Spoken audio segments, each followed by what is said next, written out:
Bienvenue à cette nouvelle édition d'Un bout du camel consacrée à l'échec au sein des familles des immigrés en France et la spécificité camerounaise.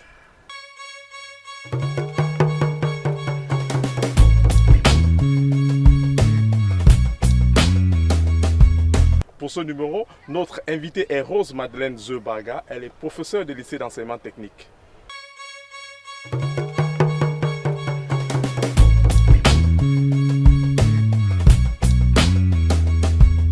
Comme initiative, nous irons à la découverte de Stéphane Tho, un jeune Camerounais qui a pour profession bottier. Il a pignon sur rue à Paris.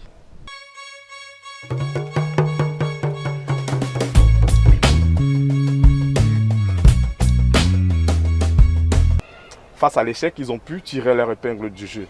Ils sont jeunes, talentueux, camerounais. Ce sont ces exemples que vous allez découvrir dans le reportage qui va suivre.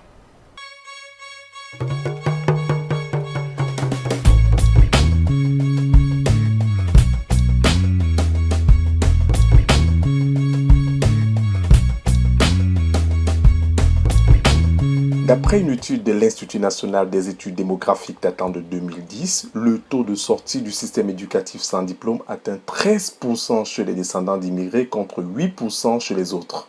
Par ailleurs, selon un autre rapport, cette fois de l'INSEE reprenant des chiffres de 2002, parmi les jeunes dont les deux parents sont immigrés, 1 sur 3 a redoublé à l'école élémentaire contre seulement 1 sur 5 quand aucun des parents n'est issu de l'immigration. Des chiffres, des statistiques qui pour la plupart ne concernent que très peu d'enfants de parents d'origine camerounaise.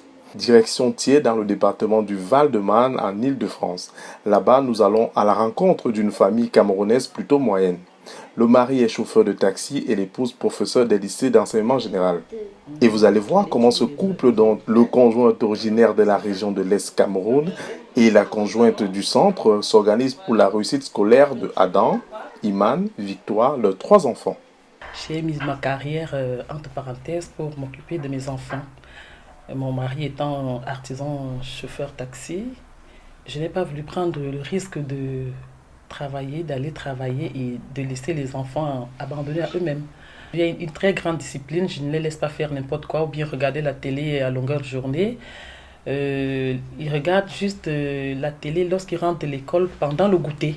Parce que j'essaye un peu de les faire s'évader un peu, de souffler après une dure journée d'école. Et après l'heure du goûter, on passe directement à l'étude. Et après l'étude, c'est le repas. Après le repas, après l'étude, c'est le bain. Après le bain, le repas. Et après le repas, on va se coucher à 20h30. Il y a vraiment une très très rude discipline de ce côté-là. Parce que j'ai été j'ai été fait dans le même moule et puis c'est la même chose que je fais à mes enfants. Et les résultats suivent. Adam, le fils aîné, bien qu'ayant commencé sa scolarisation au Cameroun, passe cette année au cours élémentaire 2e année avec une moyenne, tenez-vous bien, de 17 suivants. Le niveau des diplômes obtenus fait aussi apparaître des différences. Les jeunes issus de l'immigration obtiennent plus souvent des diplômes professionnels courts de type CAP, BP et font moins de bacs généraux. Si cette tendance peut se vérifier chez une bonne frange de la population issue de l'immigration en France, une fois de plus, nos compatriotes s'en sortent plutôt bien. Dans le 6e arrondissement, nous sommes allés à la rencontre de Marc Kamga. À 26 ans seulement, ce jeune ingénieur camerounais originaire de la région de l'Ouest a déjà pas mal roulé sa bosse en hexagone. J'ai déjà travaillé sur le prolongement de la ligne de métro 14 en France, à Paris. Pareil, le prolongement du RER E, le projet EYOL, c'est le nom du projet. Donc ces projets font partie du projet qu'on appelle le Grand Paris. Mais la région parisienne, du moins c'est l'une des plus importantes en France, mais il y a aussi d'autres régions. Donc j'ai pu aussi travailler sur le prolongement par exemple du ligne B, du métro de Rennes. Et là je regarde des appels d'offres sur la ligne B du métro de Lyon. Donc voilà un peu quelques projets sur lesquels j'interviens. Et c'est vraiment ma formation et mon parcours qui m'amène à pouvoir travailler aujourd'hui sur des métiers, sur des projets comme ça. En 2010, lorsqu'il débarque en France après son bac, à l'issue de 2 années de préparatoire à Prépa Vogt à Yaoundé, il intègre l'école d'ingénieur ASSO. Moi j'ai intégré une école en France à Sceaux qui s'appelle EPF École d'ingénieurs.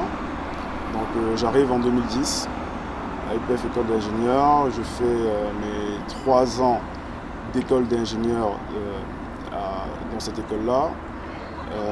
Dans mon parcours, c'est un parcours assez, je vais dire, bien orienté parce que c'est pas que des études, il y a des études et des temps en entreprise. Donc dans mes temps en entreprise, j'ai fait un premier stage de 6 mois chez JTM Bâtiment, chez Vinci Construction, en tant que conducteur de travaux dans le bâtiment. Ensuite, je suis allé en 5e année et puis en 5e année, j'ai validé tout ce qu'il y avait à valider et puis j'ai fait un stage dans un bureau d'ingénierie qui là s'occupait de développer des bâtiments intelligents et intégrer plein d'ingénierie dans les structures de bâtiments. Donc la boîte s'appelait Bismart à l'époque. Donc voilà, à l'issue de ce stage et de ma formation, j'ai eu un diplôme d'ingénieur. Et je voulais vraiment me spécialiser dans le génie civil et dans le côté technique génie civil. Donc j'ai fait après ça un master spécialisé en génie civil au Chèque. C'est un bac plus 6 assez connu dans le milieu du génie civil en France. Bien que studieux mais aussi bon vivant, Mahakamga n'a pas pu résister à la tentation des nuits folles de Paris. Ingénieur en toutes choses, il organise quelquefois dans de bonnes adresses de Paris ce qu'il appelle des afterworks, sorte de virées sympas entre jeunes cadres dynamiques. On aimerait alors savoir ce qui lui a permis de ne pas déraper. Alors pour moi, il n'y a pas vraiment de secret, c'est juste le travail, c'est la valeur travail. C'est une valeur que je vais dire que je tiens de mon père, que je tiens vraiment de mon père et que j'ai essayé de suivre depuis l'école primaire. C'est un modèle pour moi, donc je l'ai toujours vu en train de travailler. Je me suis toujours dit que je serais comme lui, donc j'ai toujours eu envie de faire plus que ce que je pouvais faire facilement. Des jeunes Camerounais qui ont eu une bonne scolarité, on en a aussi rencontré à Bagneux, en banlieue parisienne. Massa, depuis que t'attends là. Ah, dis donc, c'est comment? Ça va et toi? Toujours en retard. Dis donc, Viviane, tu as pas quelque chose de plus important à me dire? Ce que le jour de ton mariage, tu vas trouver que ton mari s'est marié avec la maîtresse. Franchement. Dis donc. Ah, mince. Tu as pas me dire. Tu me pousses comme ça là un jour où je t'attends pendant 30 minutes. C'est pas ça. Ah. Merde. Mon frère, tu as baissé. Doumbé et ces choses. Quelle chose? On t'a demandé un mariage. Ma quoi? Pardon, donne un peu. C'est pas demain la veille, ma chérie. Eh, pardon. C'est vrai que ça ne tient même pas. Maman, tu as la bague. Non, laisse ça. Tu avais quoi ici? Rien. Même pas la fraude. On me donne la fraude, je peux pliser comme ça avec sa vie. Les gars là m'énerve, mon frère. Non, laisse Dolo, franchement. Parlons d'un Doumbé. Dis-moi, il y a quoi? Tu sais d'où je viens là maintenant là. Tu sais d'où je viens, on s'est pas vu pendant 2 semaines. Tu n'as même pas cherché de mes nouvelles. Pourquoi? Il y a quoi? Vous êtes fatigué encore? Encore? Comme tu dis. Le mon frère, dis-moi alors. Tu as dit que Prague était super. Prague, ça à quel pays? Dis donc, est-ce que moi, Pas besoin de savoir ça. Je passe le manque. Tu ne connais pas. C'est vrai que c'est. Ce que vous venez de voir a été pensé entre autres par une jeune fille qui se veut atypique. Anne-Laure Nyamba, actrice à ses heures perdues, a obtenu à la fois un master en biologie alimentaire pour ses parents et un master spécialisé en études et décisions marketing pour elle-même. J'ai un master en biologie et je ne me plaisais pas du tout dans ce master-là. Je m'ennuyais un peu et je ne trouvais pas aussi le travail dans ce domaine, c'est assez fermé. Et comme j'avais envie de créer une entreprise dans l'alimentaire, je me suis dit, bon, il me faut quand même un côté marketing. Du coup, j'ai fait un master spécialisé en marketing à Rouen pendant 1 an. J'ai fait un stage en études marketing et je me suis rendu compte que c'est ce qui me plaisait le plus. Et j'étais vraiment comme un poisson dans l'eau quand je faisais ça. Je ne m'ennuyais pas. J'avais vraiment envie de travailler dans ce domaine-là. Ce dernier parchemin lui a grand ouvert les portes de l'emploi. Je suis chargée d'études senior chez Ipsos. Je travaille dans, on va dire, le conseil d'entreprise qui veulent se développer ou qui veulent changer des produits ou qui veulent carrément mettre des produits sur le marché. J'ai commencé par des études marketing en Afrique uniquement. Donc, je voyageais beaucoup en Afrique centrale. J'ai fait le Cameroun, le Congo, la Côte d'Ivoire énormément, l'Algérie. Et pareil, je participais au conseil des entreprises qui voulaient vraiment lancer des produits en Afrique. Maintenant, je fais un autre type d'études, mais pour l'Europe, et dans la même entreprise. Intello, mais aussi jeune femme tout court. Entre études et distractions, Anne-Laure n'a pas perdu le nord. Et la raison, elle est toute simple. Quand je partais du Cameroun, j'ai vu les sacrifices que mes parents ont fait. Parce qu'ils ne me cachaient rien. Je savais très bien à combien ils payaient mon école. Le plus cher, c'était l'école de commerce. Donc, moi, j'estimais que je n'avais pas droit à l'erreur. Mes parents étaient très stricts avec moi sur la valeur du travail, la valeur de l'argent aussi. Et donc, je savais très bien que je suis une exception au Cameroun. C'est pas tout le monde qui a l'opportunité de partir étudier en France. Et j'avais 4 frères qui, eux, ne sont pas en France, quoi. Donc, je me suis dit, je ne peux pas me permettre de m'égarer. Et aussi, j'avais un entourage qui était assez... comment dire, j'étais bien entourée. J'avais des personnes qui voulaient réussir, qui ne baissaient pas les bras, qui me poussaient aussi à continuer à travailler, qui me poussaient à être meilleure. Mais pas juste des personnes qui m'amènent à la fête. Après, on partait à la fête aussi, hein. On s'amusait bien, mais on avait quand même... on gardait quand même les pieds sur terre. Et j'avais constamment mes parents aussi derrière moi, qui m'appelaient tout le temps, ça va, tes études, ça se passe bien. Donc, je n'ai jamais eu l'occasion de m'égarer. Les seules fois où j'aurais pu plus ou moins m'égarer, c'est quand je suis venue à Paris. Parce qu'à Paris, il y a une forte communauté camerounaise. Et il y a beaucoup de distractions. Mais malgré tout, j'ai une personnalité assez forte, donc je sais ce que je veux. Et je sais que je n'ai pas besoin spécialement de me montrer ou de perdre le cap. Je sais avec qui je dois avancer pour avancer, justement. Mais ça ne m'empêche pas de faire la fête, hein. Il y a de belles photos sur Facebook, donc... Mais bon, je sais faire la part des choses, en fait. Comme quoi, en matière d'éducation, tout passe par la base. Bonjour, je m'appelle Adam Bimokula, j'ai 8 ans, je vais passer en CE2 et j'espère que vous, tous les Camerounais qui me regardent, auront une belle rentrée scolaire et je vous souhaite à tous une belle rentrée scolaire.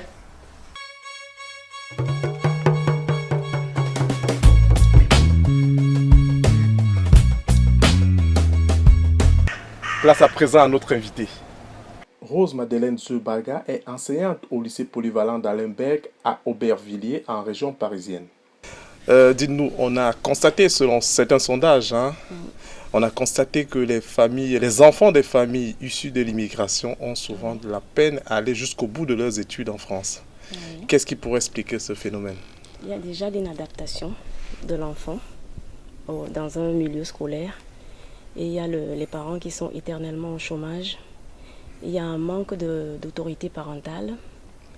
Et il y a un manque de suivi à la maison par rapport aux devoirs, par rapport à tout ce qui s'est passé à l'école. Bon, il y a aussi les parents qui sont illettrés, qui ne savent pas lire ni écrire et qui ne comprennent pas grand-chose à ce que l'enfant ramène à la maison. Donc voilà. Voilà, en dehors de cette question qui revient très souvent, on s'est aussi rendu compte que des enfants issus de l'immigration ont tendance à se retrouver dans des filières professionnelles. Comment est-ce que les orientations sont faites à la base? Dis-nous ce qui pourrait motiver cela. En fait, c'est une mauvaise orientation par rapport à cause de... On ne peut pas dire qu'ils sont racistes, non. Mais il y a une mauvaise orientation. Ça dit d'emblée, pour certaines personnes, l'enfant d'immigré doit aller faire une filière technique. Or, en général, ce n'est pas ça. Souvent, il y a des enfants qui sont capables d'aller beaucoup plus loin que ça. Mais l'orientation fait que l'enfant se retrouve dans une filière qu'il n'a pas choisie, qu'il n'aime pas. Et puis finalement, il y aura un décrochage scolaire. Mais je peux vous citer un exemple. J'ai mon propre neveu à qui on a demandé d'aller faire, la conseillère d'orientation lui a demandé d'aller faire le secrétariat. Et sa mère m'appelle en catastrophe et tout. Et puis je me présente à ce lycée-là sans toutefois dire qui je suis. Enfin, j'avais juste dit que j'étais la tante, mais sans dire que je faisais partie du corps enseignant. Et je demande à la dame, mais pourquoi vous voulez que mon fils aille faire le secrétariat? Et puis elle me répond, parce qu'il est beau. Donc je trouve que sa représentation dans un secrétariat va illuminer la pièce. Je lui dis, madame, c'est seulement ça la raison? Elle me dit oui. Je lui dis, mais vraiment, vous ne savez pas qui je suis la tante de cet enfant et je fais partie du corps enseignant. Donc là, le rideau est un peu tombé et je lui dis, si c'est seulement ça la raison, je ne la comprends pas. On ne peut pas me dire que mon neveu va aller faire le secrétariat parce qu'il va illuminer une pièce. Il peut illuminer une pièce ailleurs, en dehors du secrétariat. Donc la discussion a été close à partir du moment où la dame a su que je faisais partie du corps enseignant. On a arrêté la discussion et l'enfant n'a pas été orienté. L'enfant a été orienté là où il voulait aller, mais pas au secrétariat. Donc il y a ce problème-là. Le problème que les parents ne suivent pas vraiment les enfants. Certains parents, pas tout le monde, certains parents ne suivent pas les enfants, la scolarité de l'enfant. Il y a un manque, il y a un désintéressement. Les parents ne savent même pas certains parents ne savent même pas ce que l'enfant a fait dans la journée à l'école parce qu'ils ne savent pas lire ni écrire. Donc l'enfant est capable de raconter n'importe quoi aux parents alors que ce n'est pas du tout ça. Et les parents n'assistent pas au conseil scolaire. La remise des bulletins, on ne les voit pas. Premier trimestre, on ne voit personne. Deuxième trimestre, on ne voit personne. Et comme il faut remettre les bulletins en main propre au premier ou au deuxième trimestre, on ne les voit pas. Donc au troisième trimestre, on les envoie par poste, donc on envoie les bulletins par poste. Ce qui fait que l'enfant, durant toute l'année scolaire, on n'a pas vu le parent.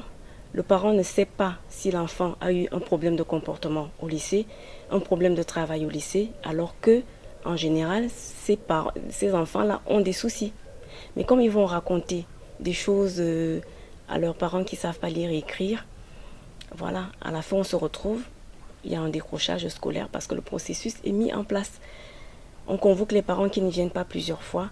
Nous, on ne sait pas qu'ils ne savent pas lire, qu'ils ne savent pas écrire.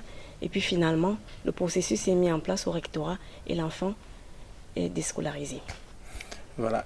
Si certains instituts de sondage situent des chiffres à hauteur de 13%, oui. Ça c'était pour l'année 2011. Oui. Voilà. Les Camerounais, les enfants de parents camerounais, généralement, ne se retrouvent pas dans ces statistiques. Généralement, ce sont des enfants qui s'en sortent mieux. Qu'est-ce qui pourrait l'expliquer? Comment est-ce qu'on pourrait comprendre cela? Ben oui, mais vous savez, au Cameroun, la scolarité est très, très suivie et très poussée. Il y a une très, très bonne formation à l'école primaire. Ce qui fait qu'un enfant qui a suivi une scolarité normale au Cameroun arrive ici, l'enfant ne peut que réussir. Parce que la scolarité... Et puis on a un avantage au Cameroun, on parle anglais, on parle français. Donc les deux associés, l'enfant va à l'extérieur, ne peut que réussir. Les enfants qui sont nés ici, qui ne parlent pas anglais comme ceux qui viennent du Cameroun, ils ont des parents camerounais qui ont fait l'école au Cameroun, donc qui ont suivi cette formation qui est assez élevée, assez poussée, suivent leurs enfants en général. Les Camerounais regardent les cahiers, le cahier de correspondance dans lequel est noté toutes les absences, toutes les présences et le comportement de l'enfant. Ils regardent. C'est pour ça que nous ne faisons pas vraiment partie de ce taux-là. Parce que nous suivons nos enfants du début jusqu'à la fin. Et vous allez voir qu'en général, les Camerounais ici occupent des postes assez importants. Parce que la scolarité a été suivie par les parents. Et au Cameroun, la scolarité, elle est bien.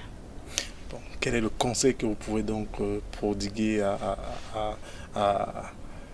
ces parents-là, à ceux qui ne suivent pas, qui n'ont pas pu suivre jusque-là?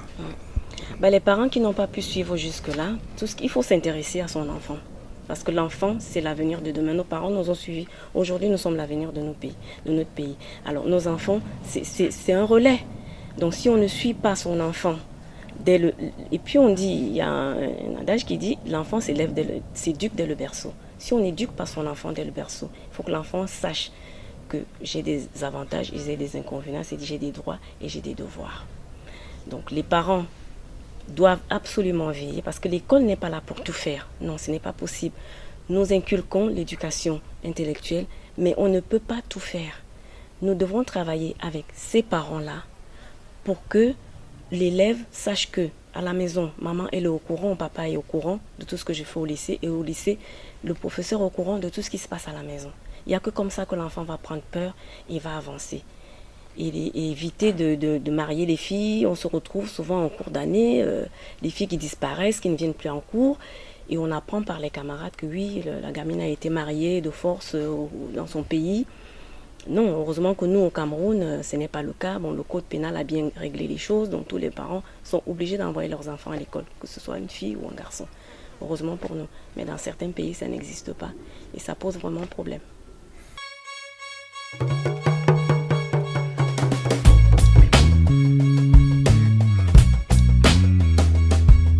Bottier, quand le Made in Cameroun s'exporte, c'est l'initiative de cette édition.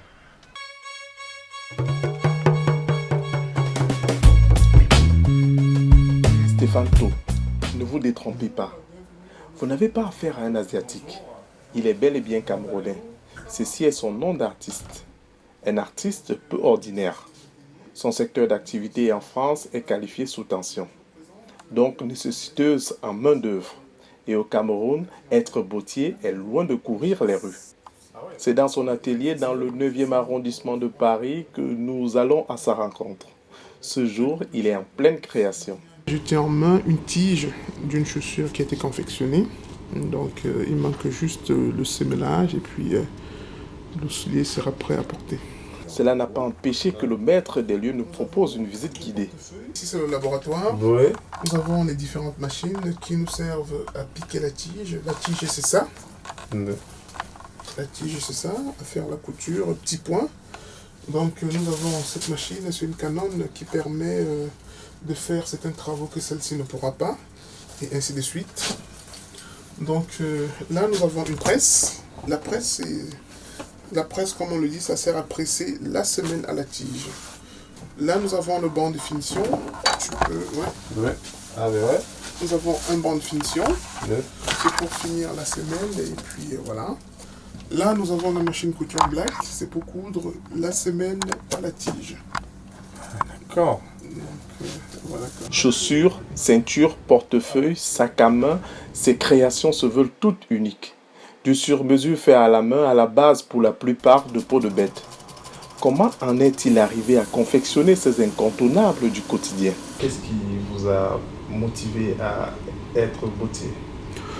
En fait, mon histoire est assez atypique parce que pour être bottier confirmé, il faut faire 3 ans d'écurie et 10 ans de bizutage chez un bottier confirmé de la place, ce qui n'a pas été le cas pour moi.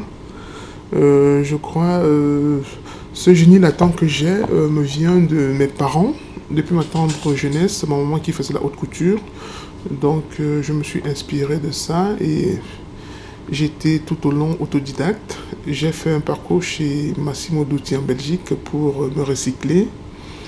Et de retour à Paris, c'était un coup d'essai, un coup de maître. Et j'ai commencé à travailler à domicile et pour prendre un élan pour pouvoir faire pignon sur rue à Paris.